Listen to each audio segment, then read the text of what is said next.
Hi welcome to my channel. మనం అనుకున్నది కాదండి, దేవుడు అనుకున్నదే జరుగుతుంది. మనం ఎన్నైనా అనుకుంటాం, బట్ అవన్నీ జరగవు. దేవుడు ఏది ఫిక్స్ చేస్తే అదే జరుగుతుంది.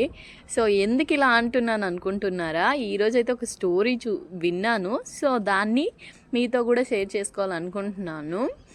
ఎక్కడో తెలంగాణ సైడ్ ఒక అబ్బాయికి 2 times పెళ్ళాగిపోయింది. అది 3 daysలో. ఎలా అంటే ఫస్ట్ ఒక అమ్మాయితో మ్యారేజ్ ఫిక్స్ చేశారు. సో అమ్మాయికి ఇష్టం లేకుండా మ్యారేజ్ ఫిక్స్ చేశారు. ఆ అమ్మాయి ఒక అబ్బాయిని లవ్ చేసింది, అబ్బాయితో వెళ్ళిపోయింది. వెళ్ళిపోయాక మళ్ళీ వాళ్ళ సిస్టర్తో మ్యారేజ్ ఫిక్స్ చేశారు. ఓకే, అబ్బాయి మంచోడు ఇలా అనేసి వాళ్ళ సిస్టర్తో మ్యారేజ్ ఫిక్స్ చేశాడు. వాళ్ళ సిస్టర్ ఒప్పేసుకున్నాక వాళ్ళ పెళ్ళి చేసుకునే డేట్ వచ్చింది. సో ఆ రోజు మొత్తం రెడీ అయ్యారు, భోజనాలు అయ్యాయి, అన్నీ అయ్యాయి. జస్ట్ 10 minutes ఉంటే తాళి కట్టేస్తాడు అనే టైంలో పోలీసులు వచ్చారు. సినిమా క్లైమాక్స్కి వచ్చేసింది. ఇంకా స్టాప్ ఇట్ అని చెప్పారనమాట. ఎందుకు అంటే ఆ అమ్మాయికి ఇంకా 17.5 అనమాట. 18 ఇంకా కంప్లీట్ అవ్వలేదు. ఇంకో 6 monthsలో కంప్లీట్ అవుతాయి అనేసి వాళ్ళ ఫాదర్ అయితే చెప్పారు. ఇలా పెద్ద అమ్మాయి వెళ్ళిపోయింది, సో మీరు ఈ పెళ్ళి ఆపొద్దు అంటే లేదు అలా అవ్వదు అని చెప్పారనమాట. సో పెళ్ళి ఆగిపోయింది. పాపం కదా అబ్బాయి, 3 daysలో 2 times పెళ్ళి ఆగిపోయింది. అంతే, మనం ఏమనుకున్నా జరగదండి. దేవుడు మనకి ఏం రాసి పెట్టాడో అదే జరుగుతుంది. అండ్ ఈరోజు నేను ఏం చేస్తున్నానని చూస్తున్నారా? ఈరోజు మా అబ్బాయి రోజు నూడిల్స్ అంటుంటే దానికి ఈరోజు టైం వచ్చింది. నాకు పెద్దగా వంటలేం రావు, సో బట్ చూసి చేశానన్నమాట. మరీ రెస్టారెంట్ స్టైల్లో రాలేదు కానీ బాగానే వచ్చింది. ఫస్ట్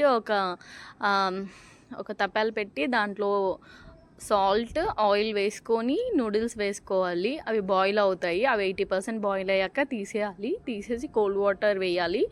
సో అవి బాగుంటాయి. అప్పుడు ఏంటంటే ఒక కడాయి పెట్టి కడాయిలో ఆయిల్ వేసుకొని మనం చికెన్ చేస్తే చికెన్, లేకపోతే నేనైతే ఎగ్స్తో చేశాను ఫస్ట్.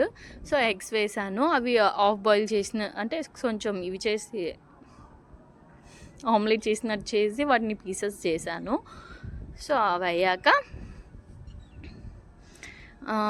మళ్ళీ ఆ కళాయిలో కొంచెం ఆయిల్ వేసుకొని, ఆనియన్స్ వేసుకొని, పచ్చిమిర్చి వేసుకొని, అండ్ మన దగ్గర ఉన్న వెజ్జీస్ ఏమైనా ఉంటే వేసుకోవచ్చు. అంటే వెజ్జీస్ అన్నాను, అన్ని వెజిటేబుల్స్ వేసుకోమని కాదు, just carrot and capsicum, cabbage అనమాట. సో నాకు అక్కడ క్యాప్సికమ్ లేదు, క్యారెట్ అండ్ క్యాబేజ్ అయితే వేసాను. దాని తర్వాత కొంచెం సాల్ట్ వేసుకోవాలి, ఎందుకంటే మనం ఆల్రెడీ నూడిల్స్లో సాల్ట్ అండ్ ఎగ్స్లో సాల్ట్ వేసుకుంటాం కాబట్టి దీనికి కూడా టేస్ట్ తగ్గట్టు సాల్ట్ వేసుకోవాలి. వేసుకొని vinegar, soya sauce and tomato sauce, ఈ 3 ఉంటే ఆ 3 వేసేయాలి. వేసేసి వెజ్జెస్ కొంచెం 50% కుక్ అయ్యేటట్టు చూసుకోవాలి. తర్వాత మన చల్లారిన నూడిల్స్ని తీసుకొని వచ్చి వేసేయాలన్నమాట.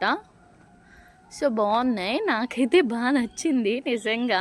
అండ్ ఇవన్నీ కూడా హై ఫ్లేమ్లో పెట్టుకొని చేసుకోవాలండి, ఎందుకంటే ఆ స్మోకీ ఫ్లేవర్తో కొంచెం దీనిగా బాగుంటుంది.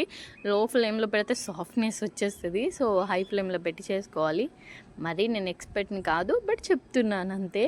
నాకైతే నచ్చింది, న్యాచురల్గా ఉన్నాయి, బాగున్నాయి, తినొచ్చు.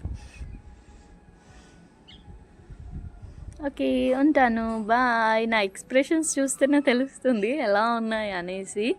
నాకైతే బాగా నచ్చాయి, మీరు కూడా ఒకసారి ట్రై చేయండి ఎలా ఉన్నాయి అనేసి. ఓకే, ఉంటాను, బాయ్.